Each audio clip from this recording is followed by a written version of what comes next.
दे रहे हैं। दोस्तों, रूस नहीं माना तो हो सकता है महायुद्ध। रूस और यूक्रेन की लड़ाई से बने विश्व युद्ध जैसे हालात। दोस्तों, पिछले काफी समय से रूस और यूक्रेन के बीच बढ़ता तनाव अब बड़ा रूप ले चुका है और यह दुनिया को महायुद्ध की ओर धकेल रहा है। हालात कुछ ऐसे हैं कि यदि रूस यूक्रेन पर युद्ध करता है तो एक बार फिर विश्व युद्ध हो सकता है।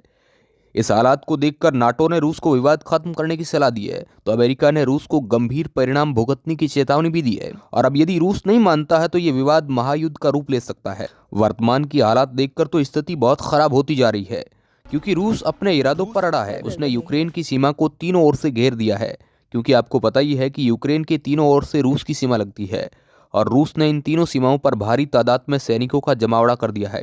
साथ ही उसने कई सारे मिसाइल्स, हेलीकॉप्टर और लगभग 12,000 टैंक्स और 300 से ज्यादा लड़ाकू विमान इस बॉर्डर पर लगा दिए हैं। वहीं दूसरी ओर यूक्रेन का साथ देने के लिए अमेरिका, ब्रिटेन, कनाडा भी आ गए हैं। अमेरिका ने खुला ऐलान कर दिया है कि यदि रूस यूक्रेन के साथ युद्ध करता है तो इस स्थिति में वह यूक्रेन का साथ देगा और रूस इसके गंभीर परिणाम भुगतने के लिए तैयार रहे। साथ ही अमेरिका ने नाटो से बातचीत करके रूस को मनाने को कहा है और यदि रूस नहीं मानता है तो ऐसी स्थिति में नाटो भी यूक्रेन के साथ खड़ा होगा। और अब ताज़ा अपडेट के अनुसार नाटो सदस्य कनाडा ने अपनी सेना को यूक्रेन में भेज दिया है।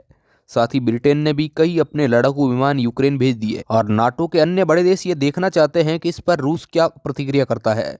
तो दूसरी ओर रूस ने यूक्रेन से अपने दूतावास के सारे सदस्यों को वापस बुला दिया है और शेष बचे 2 काउंसलिंग को भी तैयार रखने को कहा है। उन्हें भी कभी भी बुला सकता। वहीं दूसरी ओर यूक्रेन से लगने वाले बेलारूस में भी अपनी सेना भेज दी है ताकि उस ओर से भी यूक्रेन को घेरा जा सके, जिसके पीछे हालांकि रूस ने तर्क दिया है कि वह बेलारूस के साथ एक बहुत बड़ा युद्धाभ्यास करने जा रहा है। लेकिन हकीकत यह है कि वह बेलारूस की तरफ से भी यूक्रेन को घेरना चाहता है, क्योंकि बेलारूस की सीमा यूक्रेन और रूस दोनों से लगती है और बेलारूस रूस का सहयोगी भी रहा है और बेलारूस के राष्ट्रपति ने युद्ध में रूस का साथ देने की घोषणा भी की है। इस प्रकार यूक्रेन और रूस की सीमा पर गंभीर स्थिति बनी हुई है। वही नाटो नहीं चाहता है कि युद्ध हो और कोई बड़ा नुकसान हो, इसलिए वह रूस से युद्ध ना करने की बात कहता आया है। वही रूस नहीं चाहता है कि नाटो उसके बीच में आए ताकि उसका प्लान खराब हो। लेकिन यदि रूस युद्ध करता है तो नाटो का यूक्रेन के साथ आना तय है।